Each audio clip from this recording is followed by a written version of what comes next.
Bonjour à tous, est-ce que vous nous entendez?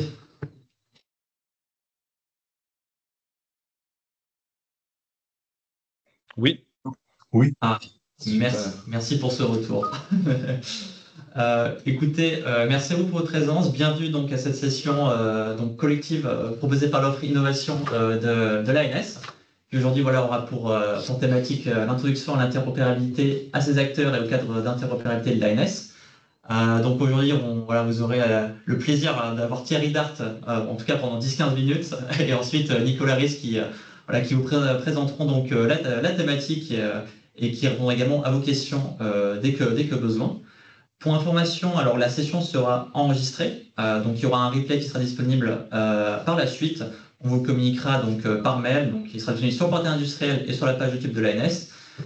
Et également, restez bien jusqu'au bout parce qu'on aura donc un questionnaire de satisfaction qui vous sera demandé, sur lequel on vous demandera de répondre pour justement dire un peu ce que vous pensez de la session et pour que nous, finalement, on s'améliore sur les prochaines sessions.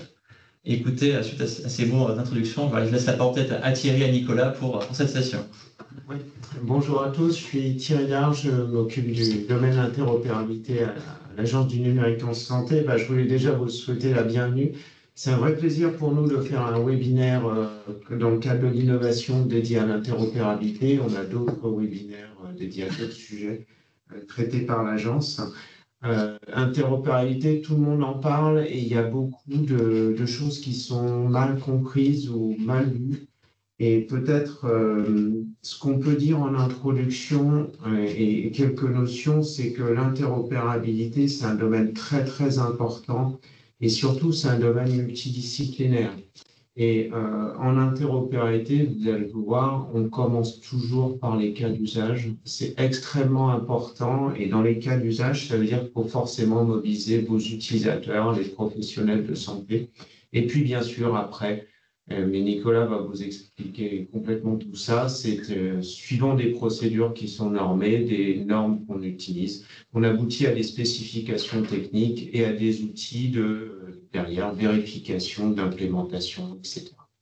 Voilà, je ne vais pas vous en dire plus, mais voilà, c'est vraiment multidisciplinaire. C'est aussi un domaine où les gens doivent se parler et travailler ensemble.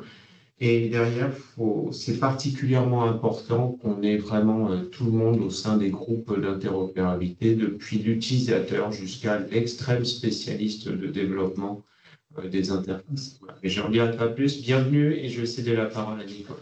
Merci. Super, merci Thierry pour l'introduction. Donc oui, effectivement, il y a beaucoup de choses qui se disent notamment sur l'interopérabilité et on va discuter de tout ça, montrer ce qu'est l'interopérabilité finalement. Il n'y a pas de magie. J'ai l'impression qu'il y a beaucoup de gens qui voient l'interopérabilité un peu comme magique. Par exemple, on utilise Spyder et ça va régler toutes les problématiques d'interopérabilité. Et on va voir du coup pendant cette présentation que c'est vraiment plutôt une problématique humaine de travailler ensemble, de travailler avec des acteurs qui sont vraiment pluridisciplinaires pour arriver à trouver la meilleure manière de trouver ce langage commun. Donc, je vais partager mon écran. Voilà, ça a l'air d'être pas mal. Qu'est-ce que c'est l'interopérabilité de manière très générique? Donc ici, vous avez des dates écrites de manière très différente, 22/10/2024, 22 octobre 2024, etc. etc. Si tous les logiciels utilisent un format de date en fait, qui sera différent, et ben, du coup, d'un logiciel à l'autre, ils ne vont pas se comprendre. Il va falloir faire des mécanismes de transformation, de transition pour arriver à comprendre la date de la même manière. Et ça serait évidemment beaucoup plus simple, du coup, si on se mettait d'accord dès le début sur un format de date commun pour que tout le monde utilise le même format.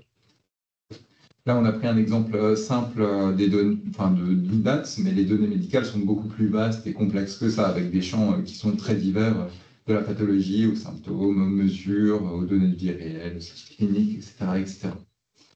Et donc, ces données médicales ont un besoin fort de standardisation pour que derrière celles-ci soient comprises entre les systèmes et réutilisées pour éviter de créer des interfaces entre chaque logiciel.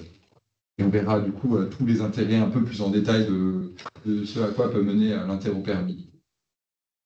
Et pour vous dire aujourd'hui, du coup, à l'hôpital, il y a beaucoup de fax qui sont encore utilisés. Voilà. Donc, comment est-ce qu'on résout ce problème? Comment est-ce qu'on trouve ce langage commun pour échanger les données, d'un système à un autre? En général, c'est fait au sein de groupes de travail. Donc, que ce soit fait à l'échelle nationale, dont on verra les différents acteurs plus tard, ou à l'échelle internationale. Il y a des groupes de travaux qui vont être menés pour créer des discussions horizontales, sans position d'intérêt, qui pourraient aller à l'encontre du bien commun, avec des acteurs recouvrant l'ensemble des métiers nécessaires à son déploiement. Donc les experts métiers, ça va être par exemple les professionnels de santé qui connaissent vraiment bien leurs besoins, qui savent exactement quelles données doivent être échangées. Par exemple, pour une étude clinique, il faut telle et telle donnée avec ce format-là. Les experts interopérabilité, qui vont connaître l'écosystème international, qui vont définir quels standards utiliser pour s'assurer que ce soit réutilisé un maximum, que ce qui peut être réutilisé finalement soit réutilisé, et les développeurs qui vont définir la faisabilité d'implémentation, et les décideurs, etc. etc. Voilà pour la courte intro. Du coup, maintenant, on va voir une définition des acteurs de l'interopérabilité, une définition de l'interopérabilité des acteurs en France et à l'international. On va discuter des différents standards d'interopérabilité les plus utilisés. On va parler de la notion de profilage. Donc, comme on vous l'a déjà dit plusieurs fois, et on va rentrer dans les détails, l'interopérabilité doit se baser sur un cas d'usage. Il ne peut pas y avoir d'interopérabilité magique qui va répondre à tous les cas d'usage d'un coup.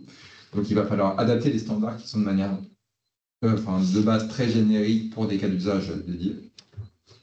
On va parler des terminologies, des cadres et référentiels d'interopérabilité. Et enfin, on va finir avec les outils pour favoriser l'interopérabilité.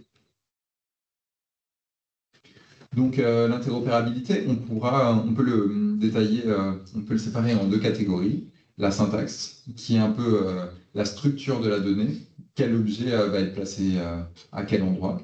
Par exemple, la structure d'un objet JSON. Il y a différents standards qui permettent ça. Et il y a la sémantique, c'est quel code concept à utiliser. C'est un peu comme des dictionnaires de concepts. Par exemple, la liste des pathologies qui existent. Là, ça va être la sémantique, avec les codes similis, par exemple. Donc, les terminologies, ça va être le vocabulaire, et la syntaxe, ça va être un peu la grammaire de l'interopérabilité. Petite remarque, n'hésitez pas à me dire à l'issue de la formation dans le formulaire si c'est trop technique, pas assez technique, si ça correspond à vos attentes. Je serais très preneur de savoir quelles sont vos attentes pour améliorer au fur et à mesure cette présentation. Voilà, donc pour continuer, donc j'aimerais distinguer aussi la compatibilité et l'interopérabilité. Donc la compatibilité, c'est quand il y a besoin d'un effort d'adaptation au sein des interfaces. Par exemple, on a vu l'exemple des dates tout à l'heure. Il va falloir faire un effort pour transformer une date d'un format à un autre. Alors que l'interopérabilité, c'est si tout le monde s'est mis d'accord sur ce langage, sur ce format de date, et ben ça va être de fait compréhensible sans effort d'adaptation. Et il faut voir que derrière tous ces efforts d'adaptation, il y a des coûts assez élevés parce qu'il faut à chaque fois faire les transformations des données, s'adapter à chaque fois systématiquement. Et donc c'est vraiment un frein pour récolter les données, par exemple pour la recherche clinique ou pour avoir toutes les données d'un patient dans le cadre de son suivi.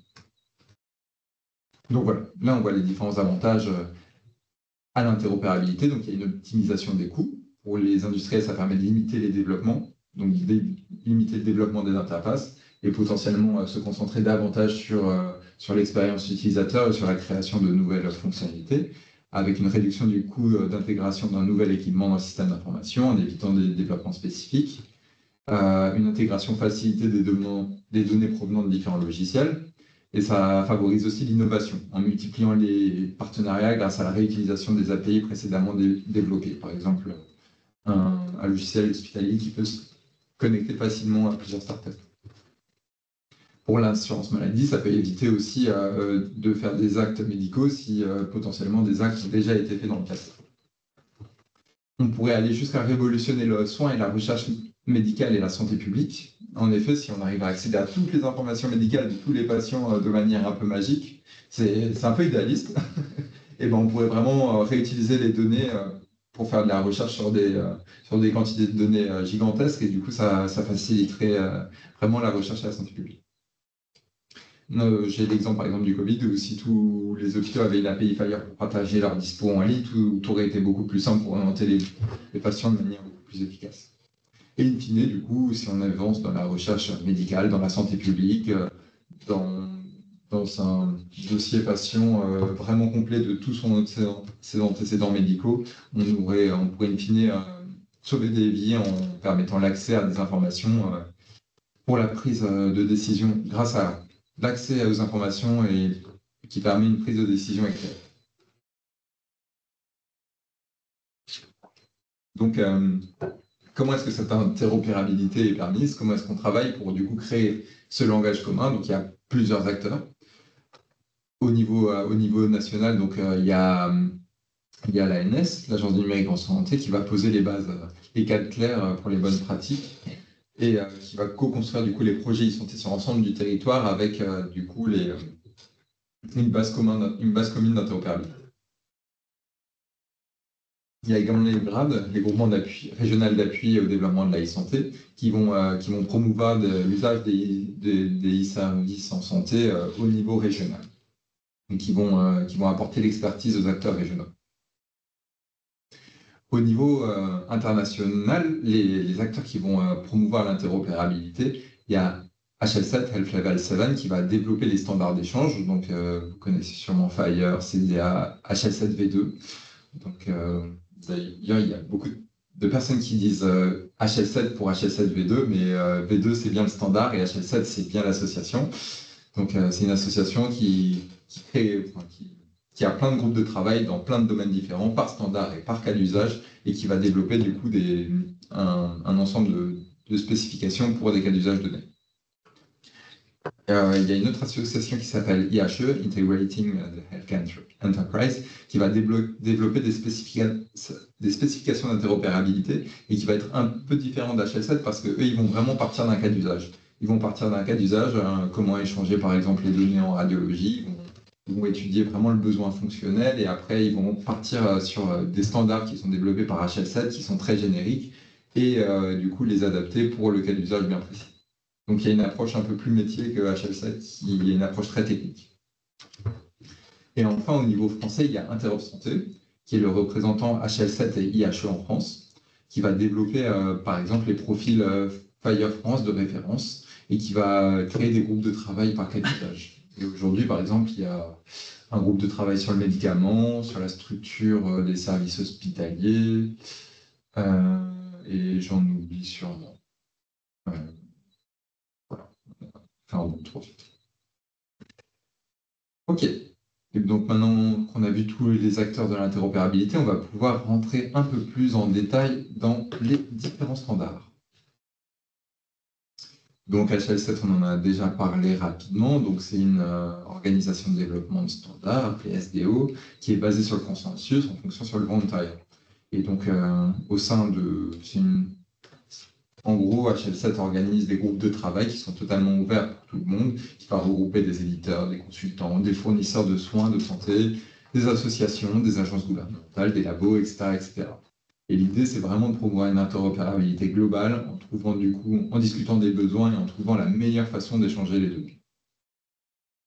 Donc, on peut voir dans l'historique que HL7 a commencé par le standard V2, puis a travaillé sur le standard CDA, qui est un standard de document, dont on verra plus tard.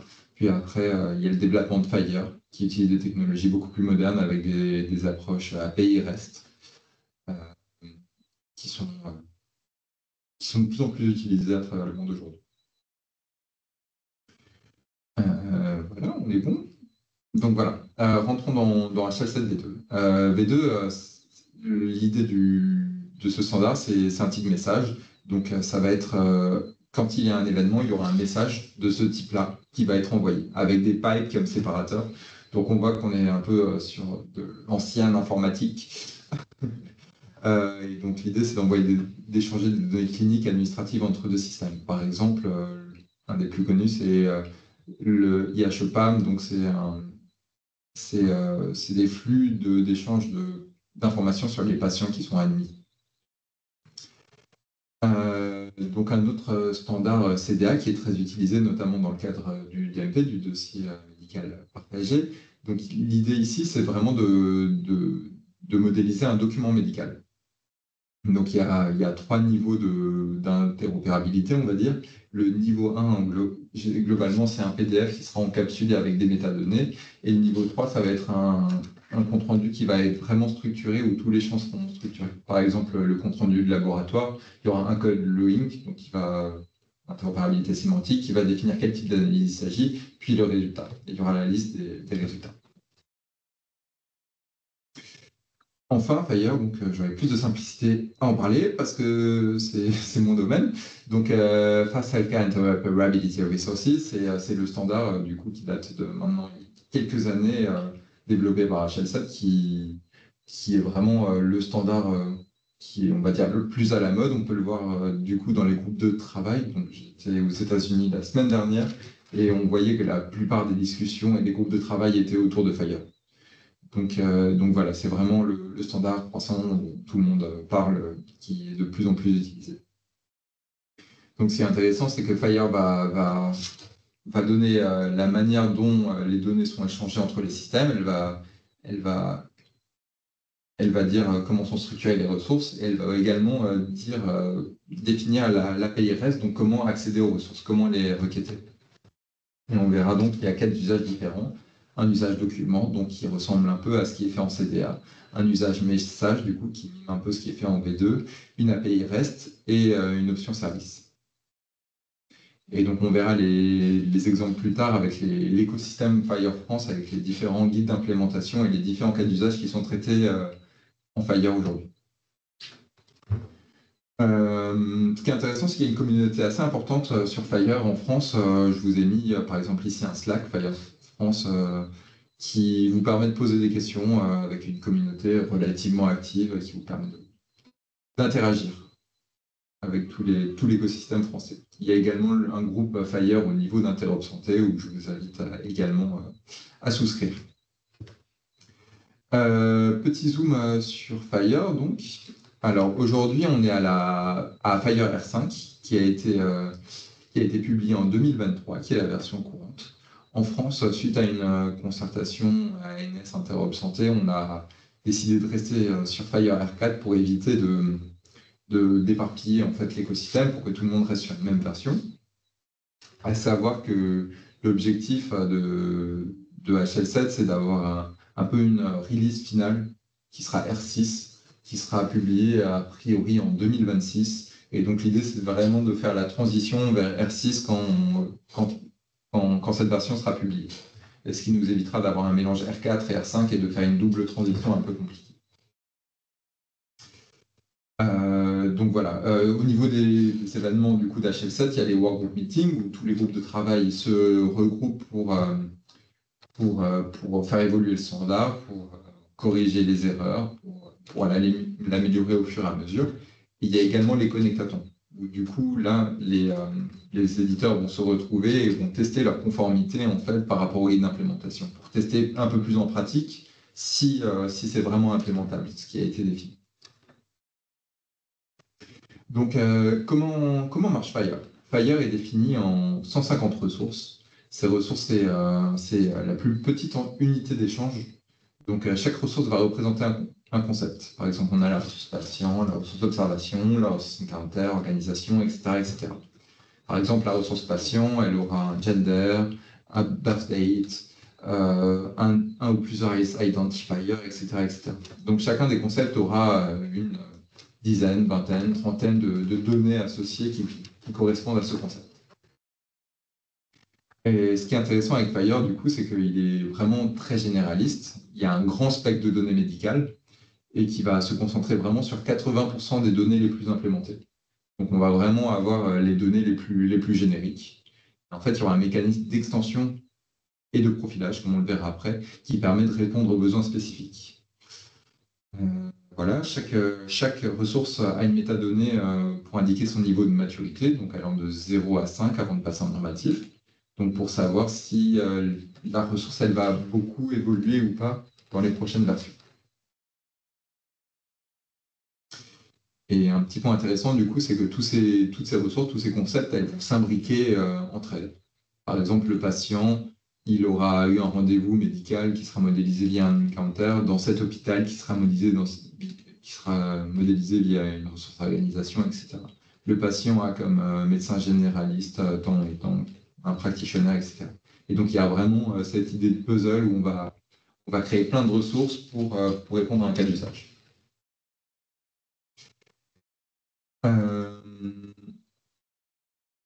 Voilà. Donc, comme je l'ai déjà dit, on a le modèle de données qui est défini par le standard, mais il y a aussi la manière de requêter et d'accéder et de modifier les données qui est également standard. Donc, le paradigme le plus connu d'échange et d'interaction avec les données FHIR, c'est via une API REST. Et donc, on va pouvoir faire des requêtes qui sont définies par le standard pour créer des nouvelles instances de données. Par exemple, créons un nouveau patient, créons une nouvelle ressource patient. Pour accéder, pour lire une ressource, donc trouve-moi la date de naissance de ce patient ou trouve-moi tous les comptes rendus de génétique d'un patient donné. On pourra mettre à jour via une requête et supprimer une instance au besoin. Donc, c'est ce qu'on appelle des opérations crudes. Et ce qui est intéressant, du coup, c'est qu'on va définir des paramètres de recherche qui permettront en fait, de sélectionner des patients selon certains critères. Et donc, vraiment, trouve-moi tous les patients qui sont nés à telle date et qui ont un compte rendu de labo, par exemple, et ben, on va pouvoir, en une requête qui sera fonctionnelle et comprise par tous les systèmes FHIR, accéder à ces informations. On peut peut-être faire un petit point question, si vous avez des questions. Je vais quitter la présentation pour voir. On me dit que le chat n'est pas actif. Si, il a l'air actif. S'il a été activé, pas de souci. Ok. Pas de questions. On peut continuer. Très bien. Donc voilà, maintenant on va parler du profilage. Donc comme on l'a vu, le standard FHIR est de base très générique pour répondre à tous les cas d'usage, vraiment sur un niveau international, pour répondre à des cas d'usage de soins, de facturation, de ressources humaines. FHIR est vraiment utilisable pour tous les cas d'usage. Donc on peut après se demander comment est-ce qu'on fait pour être interopérable si on peut l'utiliser pour tout. Enfin, si par exemple la ressource observation, elle permet autant de modéliser la couleur des yeux du patient qu'un résultat de bio, enfin, c'est compliqué de faire ses choix, les bons choix, quoi. Question dans le chat Ouais. de Mathieu, je crois. Pour la France. Alors, je ne sais pas si c'est une question. Ok, voilà. La question a été complétée. Pour le référencement Ségur, il faut l'interopérabilité avec FHIR, mais quelles ressources doivent être exposées? Ok. Ça, c'est un point assez intéressant, la différence entre référencement et interopérabilité. Donc, l'interopérabilité, ça va être la manière dont on échange les données. On va pouvoir faire un référencement sur des notions d'interopérabilité, mais ce n'est pas des synonymes. Quelles ressources doivent être exposées? Ça va vraiment dépendre du cas d'usage. Pour l'instant, le seul lien avec le Ségur qu'on a sur le standard FHIR, ça va être au niveau de l'annuaire santé en consommation. Donc vraiment, il y a 150 ressources, donc ça va vraiment dépendre du cas d'usage et du profil d'intérêt où il va falloir potentiellement y avoir des référencements plus tard.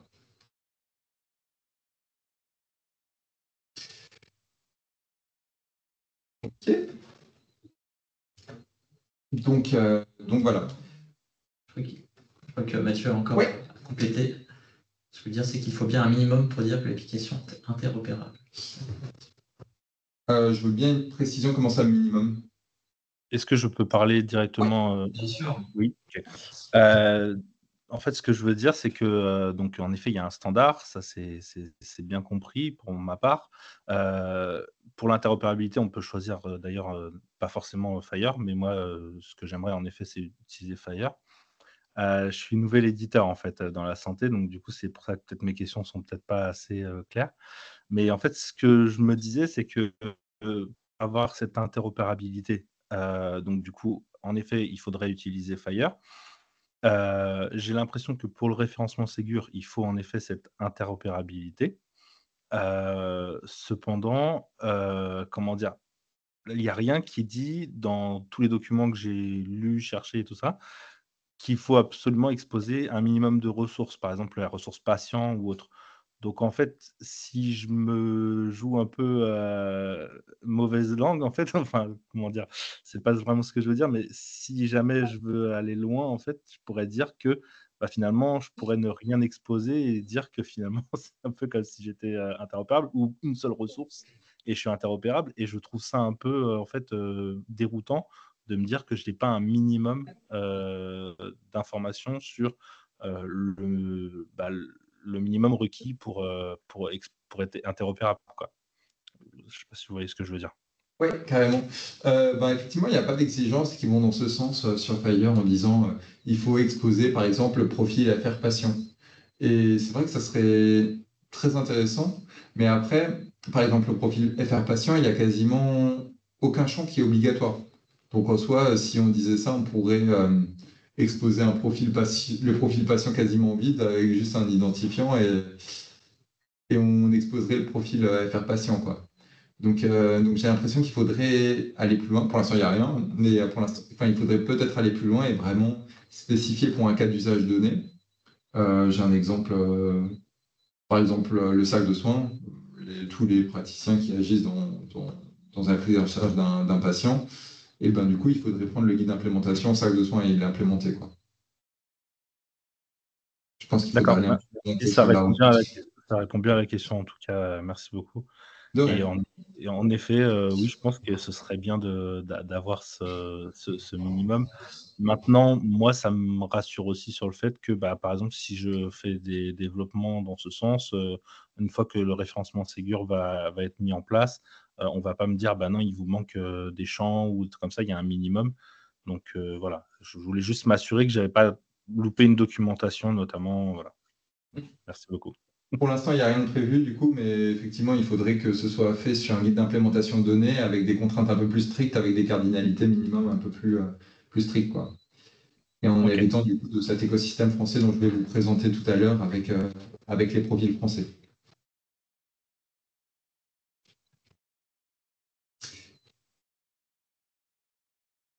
Ok, je retourne à ma présentation. Comme je vous l'ai dit, le standard Fire de base est très générique pour répondre à tous les cas d'usage. Et donc, j'aime bien dire que les standards, en fait, ils ne sont pas interopérables de base. Il faut vraiment les préciser, les adapter à chaque cas d'usage. Et c'est pour ça que le respect du cadre d'interopérabilité français est indispensable pour gagner en interopérabilité. C'est pas-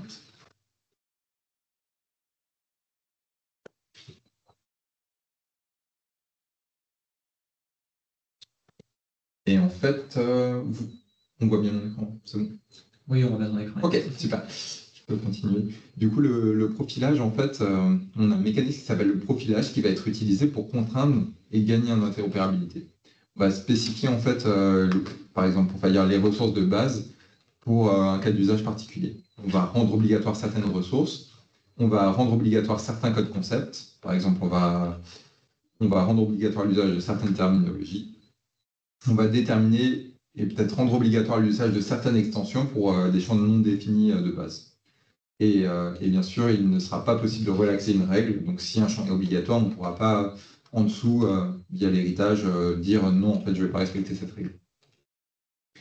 Et un exemple d'extension, par exemple, qui est défini au niveau international, c'est l'ethnie d'un patient qui est obligatoire aux US, mais qui est interdite en Europe. Et du coup, elle ne va pas être de base dans la ressource patient. Et on a un mécanisme d'extension pour la rajouter à la ressource patient. Donc, comme je l'ai dit tout à l'heure, en Fire, la majorité des champs sont optionnels. On peut définir des extensions à l'infini, ce qui est vraiment une problématique d'interopérabilité parce qu'on peut faire du Fire en définissant chacun de nos extensions et du coup, on va vraiment perdre en interopérabilité parce que chacun aura ses extensions à sa façon. On aura aussi une liberté d'usage des terminologies. Donc, si certains acteurs utilisent des terminologies locales et d'autres utilisent des terminologies internationales comme SNOMED, et ben, du coup, les deux ne pourront pas communiquer ensemble. Et donc, en gros, l'usage de standards par défaut ne garantit pas l'interopérabilité.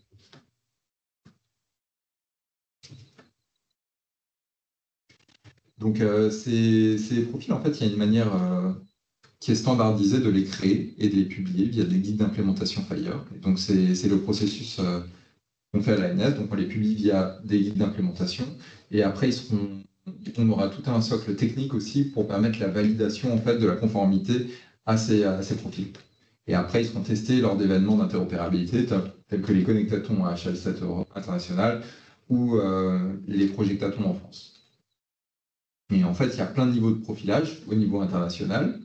Puis après, au niveau national, on aura des profils au niveau d'Interop Santé pour FR-Corps, au niveau de l'ANS par cas d'usage. Et ensuite, on pourra les redéfinir par projet ensuite. Et donc, par exemple, à droite, on a l'exemple des mesures de santé. On va partir de la ressource observation qui est définie au niveau international. Puis après, on aura un profil Vital Signs qui sera défini au niveau international également. Puis un profil Body Weight au niveau international. Enfin, au niveau de Interop Santé, on va définir un profil national FR Observation Body Weight. Et enfin, on va définir un profil au niveau de l'ANS dans le cadre de mon espace.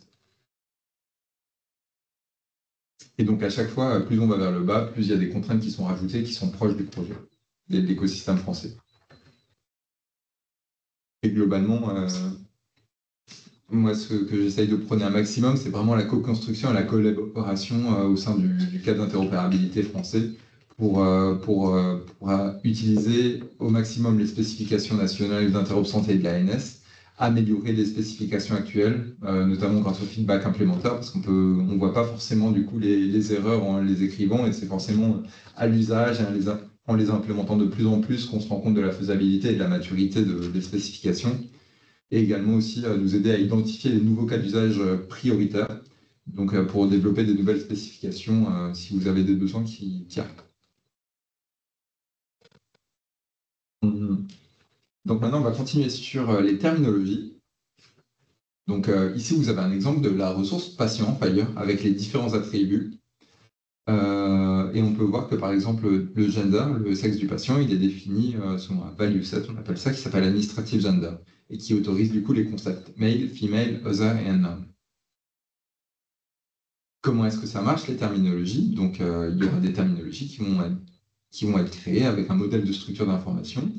Donc la liste des codes d'une terminologie, par exemple la CIM10, elle va contenir tous les codes des pathologies.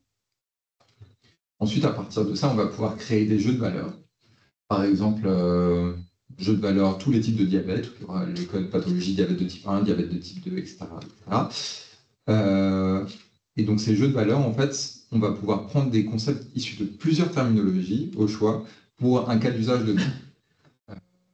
Par exemple, on peut dire par exemple une ressource observation, les codes de la ressource observation, ça va être tous les codes laboratoires. Et donc on va pouvoir piocher en fait dans plein de terminologies tous les codes qui seront permis pour afficher un code laboratoire. Bon, les codes laboratoires, c'est plutôt le Linux. Voilà. Et après, du coup, on va pouvoir l'utiliser, en fait, ces jeux de valeurs au sein de modèles Fire pour, par exemple, pour dire je veux autoriser que les codes qui sont issus de ce jeu de valeurs particulier. Après, on va aussi pouvoir faire des alignements sémantiques entre les différentes terminologies pour pouvoir faire du mapping. Et ça peut être intéressant, par exemple, si en France, on utilise des terminologies différentes de l'Europe pour faire des mappings automatiques, des transformations automatiques. Côté ANS, on a également des nomenclatures qui sont propres à l'échelle nationale, qui s'appellent les nomenclatures d'objets de santé. Elles sont gérées par l'ANS, notamment dans le cadre d'interopérabilité des systèmes d'information en santé. Et elles sont utilisées notamment dans nos profils. Donc il y a 3 niveaux de ressources, un peu comme ce qu'on a vu avant. Donc les terminologies de référence, qui sont les nomenclatures qui sont créées par l'ANS, par des organisations externes, qui correspondent au code système en Fire. Les jeux de valeurs, ou les value sets en Fire, qui utilisent des codes extraits d'une ou plusieurs TRE de terminologie de référence pour des cas d'usage bien spécifiques. Et enfin, des tables d'associations qui correspondent au concept map en Fire, qui permettent de faire des associations entre une ou plusieurs TRE. Donc, c'est-à-dire le code de cette TRE, il est équivalent au code de cette TRE. Ici, donc, on a un exemple des terminologies médicales qui sont les plus utilisées. Donc, ça, c'est des terminologies internationales. Donc, on a la terminologie LOIN qui est utilisée pour les codes de biologie, donc en France. Il y a la SNOMED-CT qui est une terminologie généraliste. Donc, la France a souscrit. Vous pouvez utiliser gratuitement la SNOMED-CT en s'inscrivant auprès de l'ANS. Il y a la CIM 10 et bientôt la CIM 11 qui permet de définir donc, toutes les pathologies, tous les diagnostics médicaux. La terminologie UCUM qui est la terminologie des unités de mesure.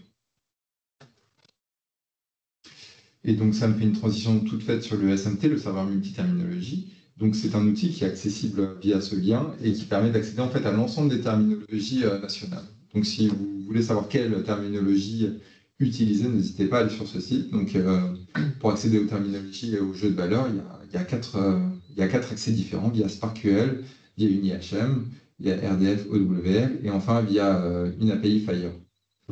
Et donc, si vous voulez connecter en fait votre application au serveur de terminologie via l'API Fire, c'est totalement possible pour requêter en fait l'ensemble des terminologies françaises. Maintenant, je vais vous parler du cas d'interopérabilité. Donc, je vous ai dit Fire très générique, il faut le profiler par cas d'usage. Donc, maintenant, on va voir comment est-ce que ça se passe, ce profilage. Quels sont les organismes qui peuvent faire ce profilage et comment est-ce qu'on s'organise pour utiliser un maximum l'intelligence collective pour créer en fait ces profils et ces spécifications. Donc en gros, un cas d'interopérabilité, ça va être un ensemble de spécifications qui va décrire les mécanismes d'échange et il va identifier la structuration des informations. Pour définir une spécification, on va toujours partir d'un cas d'usage afin de définir dans un premier temps les besoins fonctionnels. Donc on va définir quelles données elles doivent être échangées, pourquoi, quel est l'intérêt, quel format elles doivent avoir. Et ensuite, une fois qu'on a déterminé ça, on va pouvoir choisir quels standards, quelles terminologies sont les plus adaptées et partir sur un aspect technique dans un second temps. Et donc, comment est-ce que ça fonctionne à l'ANS? Donc, globalement, n'importe qui dans l'écosystème peut nous demander via un formulaire une demande de standardisation d'un cas d'usage. Par exemple, ça peut être la recherche en oncologie, la gestion d'agenda partagé, le cercle de soins, etc., etc. À peu près une fois par an, on aura un comité de concertation où on va sélectionner les cas d'usage d'intérêt, on va prioriser les cas d'usage. Ensuite, on va étudier le besoin de manière bien précise. On va faire une élaboration des spécifications fonctionnelles. Donc, on va vraiment creuser le besoin. Est-ce que celui-ci est bien défini? Est-ce qu'on a toutes les informations pour aller à la suite? Est-ce qu'il est pertinent, utile? Comment est-ce qu'il s'agence par rapport à l'écosystème français? Ensuite, après cette phase, on va faire une étude des normes et standards. Donc, on va chercher le standard le plus approprié. Est-ce que ça sera CDA? Est-ce que ça sera Fire? Comment est-ce que ça s'articule par rapport au DMP, à l'annuaire santé, Aurore, etc., etc. Et on va rédiger du coup les spécifications techniques pour vraiment décrire la manière dont on va échanger les données in fine. On va faire une concertation publique. Donc, n'importe qui à ce moment-là peut commenter et dire ce qu'il pense de la spécification. Et enfin, la publier sur l'espace de publication dont le lien est présent ici. Et ensuite, ils vont pouvoir être implémentés dans les logiciels de soins. Et ce qui va permettre, in fine, du coup, d'utiliser de manière secondaire les données pour partager du coup, ces données entre plusieurs logiciels, collecter les données de vie réelle, alimenter mon espace santé, etc. etc. Et ce qui est aussi important à noter, du coup, c'est qu'une spécification, elle évolue tout le temps. Elle peut toujours gagner en maturité. Donc, bien sûr, elle ne va pas évoluer tous les 3 jours. L'idée, c'est d'avoir des cycles de minimum 1 an pour la mettre à jour. Donc, régulièrement, on peut avoir des demandes de mise à jour où on va analyser en fait cette demande de mise à jour. Est-ce que c'est un problème? Est-ce que c'est un bug? Est-ce que c'est une demande d'évolution? Est-ce que c'est un ajout d'un nouveau cas d'usage, etc., etc. Donc, on va faire la modification. On va refaire une concertation et on va republier la spécification dans une nouvelle version.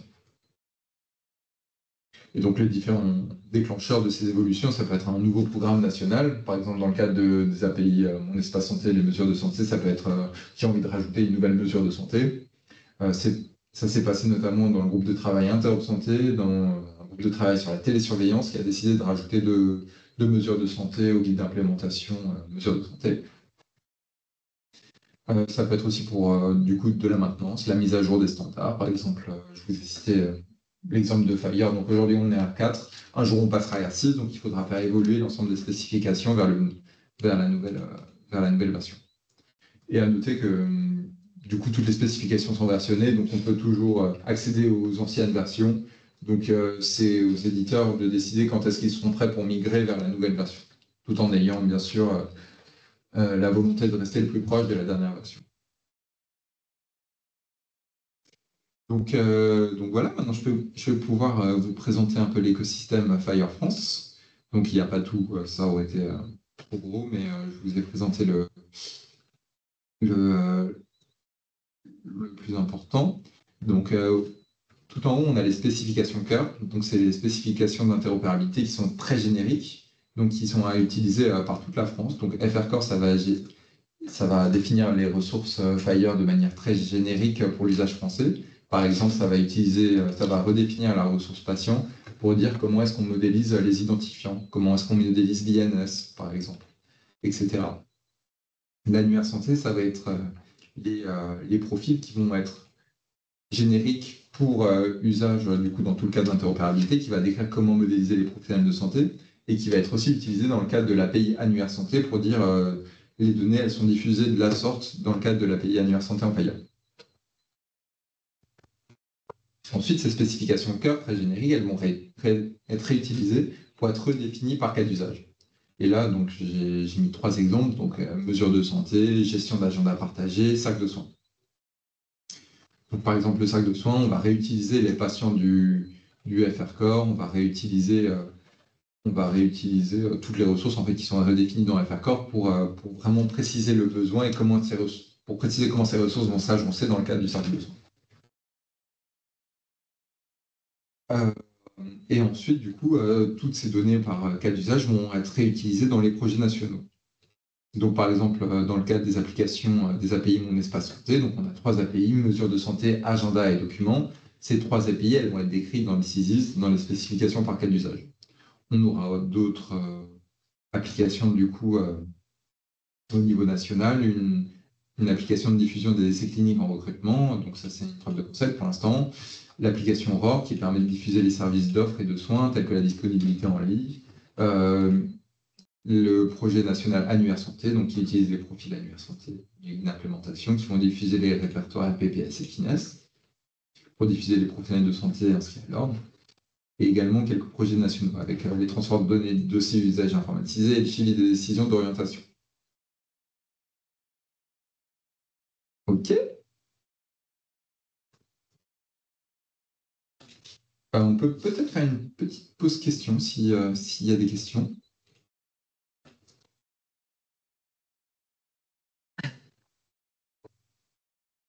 Non. N'hésitez pas à lever la main ou à prendre la parole s'il y a besoin aussi pour poser une question. Nicolas, ça fera un plaisir d'y répondre. Carrément.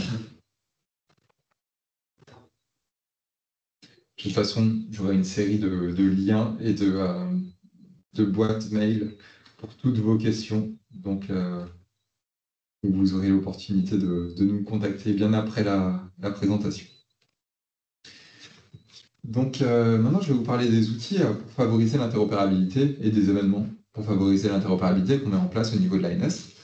Donc, tout d'abord, le Projectathon, qui est organisé à peu près une fois par an. C'est l'opportunité unique en fait, pour les éditeurs pour tester leur conformité aux spécifications CISIS. Par exemple, en 2023, à Rennes, on a organisé cet événement avec 45 éditeurs, plus de 200 participants au Projectathon et plus de 800 aux conférences. Donc, il y a eu plus de 300 tests qui ont été faits. Donc, comment ça se passe? En fait, on va rédiger des scénarios sur un outil qu'on appelle Gazelle. Et en fait, on va demander aux éditeurs de suivre des étapes en fait, pour valider leur conformité vis-à-vis d'une spécification donnée. Par exemple, dans le cadre de mesures de santé, est-ce que tu es capable de m'envoyer une pression artérielle d'un patient? Et donc, on va pouvoir valider avec les validateurs. Est-ce que c'est bien conforme aux spécifications? Est-ce que c'est valide et tout? Et donc, il y a des moniteurs qui sont là pour accompagner en fait, les éditeurs pour vérifier si tout est correct et les accompagner en cas d'erreur ou si jamais il y a des questions.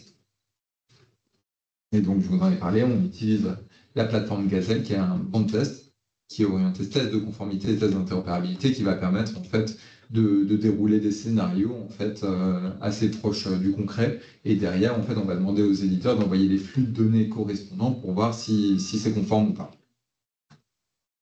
Et derrière, du coup, pour Fire, on utilise un outil qui s'appelle Matchbox, qui permet de valider en fait la conformité des ressources. Par exemple, on a la ressource FR patient. Est-ce qu'on est bien conforme à cette ressource, à ce profil FR patient?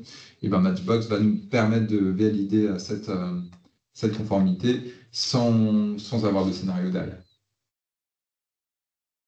Et c'est intéressant d'ailleurs en production, du coup, si vous avez des flux Fire en production, et ben ça va être intéressant de mettre en place ce type d'outil, Matchbox ou le validateur HL7, pour valider en fait la conformité de vos ressources par rapport au profil français.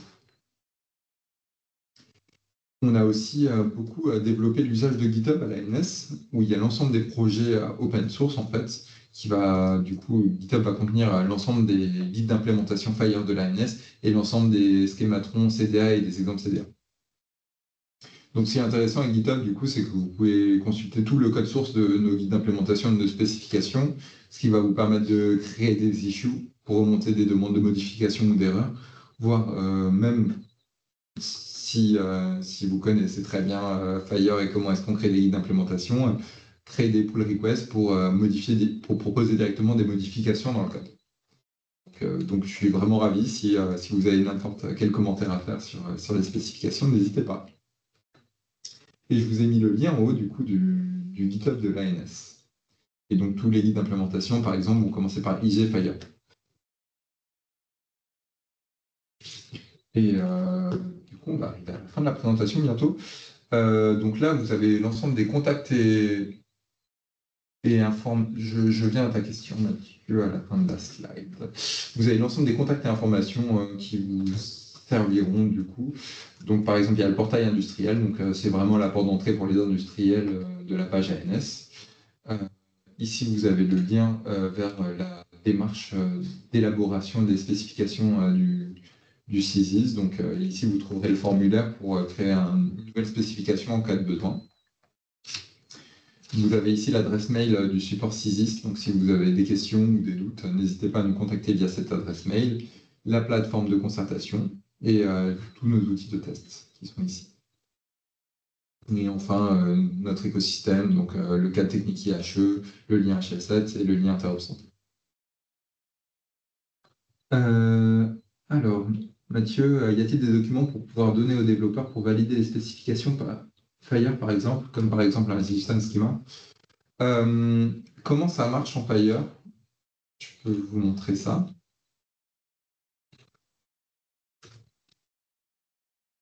Hop.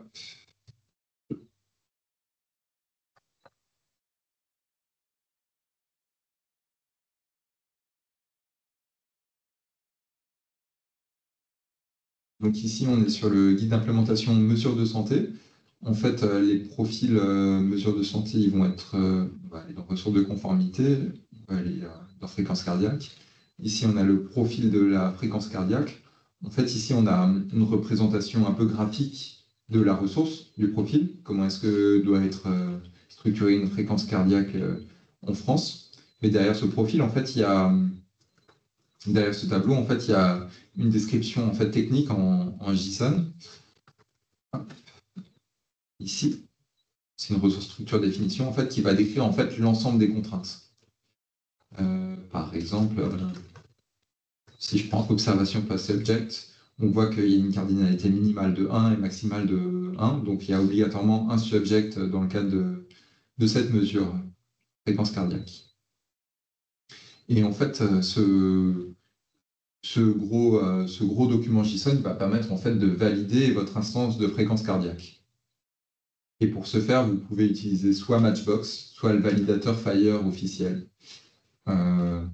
Et voilà. Donc, par exemple, si je prends le validateur Fire, dans les options ici, je peux sélectionner mon guide d'implémentation. Par exemple, mesure de santé ici. Je ne sais pas pourquoi je ne peux pas sélectionner le numéro de version. Non.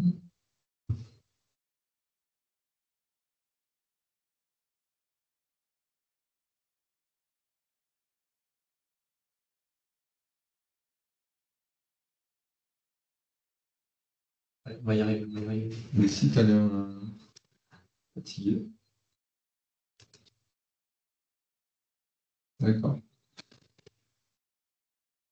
En gros, l'idée, c'est derrière chacun des guides d'implémentation, en fait, il y a un package qui contient l'ensemble des ressources techniques que l'on peut importer en fait dans un validateur officiel ou sur Matchbox ou sur la plateforme Gazelle pour pouvoir tester en fait notre conformité du coup à ce profil. Et donc, comme tout est packagé, en fait, on a l'ensemble des outils qui nous permettent de tester en fait la conformité à une spécification directement importée de manière très facile, quoi. Malheureusement, je ne peux pas vous le montrer. Ah, peut-être que ça marche là. Mathieu qui redemande également, pour demande d'accès à la plateforme Gazelle, qu'il faut-il contacter? Alors, voilà. Donc, Gazelle est accessible via ce lien, interop.esanté.gouv.fr. Donc, il y a le service de validation EVS Client qui permet de valider en fait la conformité par rapport au profil Fire, par exemple ici. Ici, vous pouvez sélectionner Fire validé. Là, vous sélectionnez le validateur d'intérêt, par exemple observation blood pressure. Là, vous pouvez mettre votre mesure et valider ici. Donc EVS, en fait, c'est l'outil qui sera connecté à Matchbox, qui va permettre de valider en fait votre source. Et derrière, du coup, vous avez Gazelle qui est, me semble-t-il, accessible uniquement pendant les projectatons et pour les référencements Ségur. Donc voilà, mais EVS est accessible tout le temps. Et effectivement, du coup, on peut tester la conformité en mode hors ligne. Donc le site que je vous ai montré avant avec le validateur, il utilise en fait un outil qui est open source, donc c'est un point jar, c'est un Java. Je vous envoie le lien et qu'il est possible de télécharger en fait et de le mettre en ligne. Et du coup, les packages des guides d'implémentation, il y a aussi moyen de le télécharger et de l'utiliser en moteur connexion. Je vous envoie la documentation sur le validateur.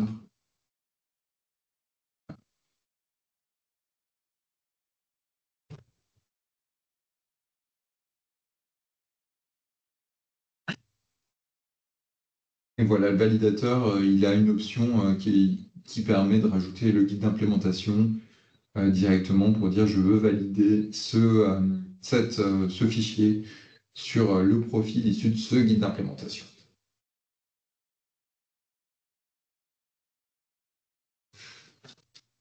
Et donc il y a une deuxième session, je ne sais plus quand elle est prévue.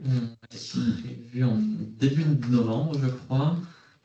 C'est vraiment une session de questions-réponses à cette fois.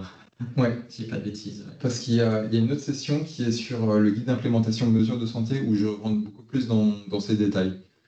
Où je raconte du coup vraiment comment est-ce qu'on utilise un guide d'implémentation et comment est-ce qu'on valide une ressource par rapport à un guide d'implémentation. Ouais.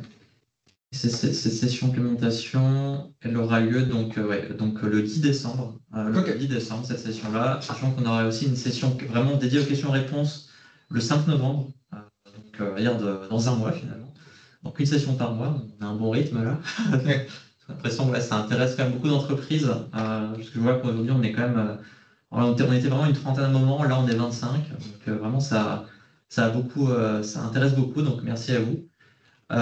Alors Mathieu, le lien pour la session, en effet je vais le mettre dans le chat, je pense, pour s'inscrire. En tous les cas, on communiquera là-dessus via notre newsletter innovation notamment.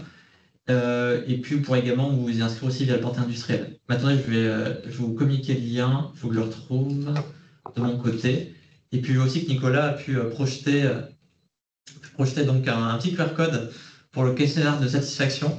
Donc franchement, n'hésitez pas à le scanner et pour répondre à notre questionnaire. Je mets aussi un petit texte pour retrouver le lien vers le questionnaire de satisfaction. Et également un lien vers notre nouvelle page LinkedIn, qui est vraiment dédiée aux entreprises numériques en santé, sur lequel vous retrouvez aussi tous les actus indispensables pour vous aider dans vos missions. Et attends, Mathieu, du coup, je vous retrouve le lien pour la session, la session du mois prochain et celle même du 10 décembre. Si vous avez des questions, n'hésitez pas également. Nicolas est encore là. Carrément. C'est ça qu'on a fini un peu en Avec avance. plaisir. On a fini un peu en avance. Oui, carrément. J'avais dit 1h30 pour faire large, mais j'avais 40 slides, donc là. C'est ça, exactement. Attendez, hop. On va la retrouver. Je vous mets le lien très bientôt. Hop. Alors, le premier lien est ici.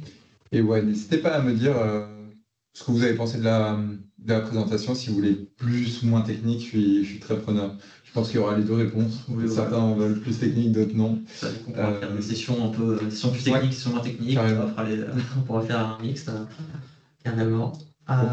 Hop. Alors, la session du 5 novembre, je vous la mets dans le chat. QNR Interop 05 11 24, elle est ici. Et donc, la session du 10 décembre sera sur l'implémentation d'un guide Fire. Hop, implémentation guide Fire 10 12 24. Hop. Alors, Florian, pour votre question, donc la présentation sera envoyée donc à toutes les personnes qui auraient répondu au questionnaire de satisfaction. Nous, en fait, c'est plus facile de faire comme cela. Donc, je vous invite à répondre au questionnaire de satisfaction et puis donc on vous enverra le support de la présentation que Nicolas a pu faire aujourd'hui. Et puis également, il y aura un replay qui sera disponible à la suite. On vous le communiquera également par mail, mais vous pourrez aussi le retrouver via le portail industriel de l'ANS, notamment en partie innovation, et puis également sur la chaîne YouTube de l'ANS. Donc voilà, il y aura un peu de tout qui pourrait vous servir. Donc voilà, n'hésitez pas à vous inscrire aux prochaines sessions que j'ai mises dans le chat, sachant que voilà, comme j'ai pu le dire, on va recommuniquer là-dessus via notre newsletter innovation et puis aussi via nos posts LinkedIn, notamment via la LinkedIn que j'ai pu vous mettre un peu plus au-dessus. Donc voilà, n'hésitez pas à cliquer sur tous les liens, ils sont tous super utiles.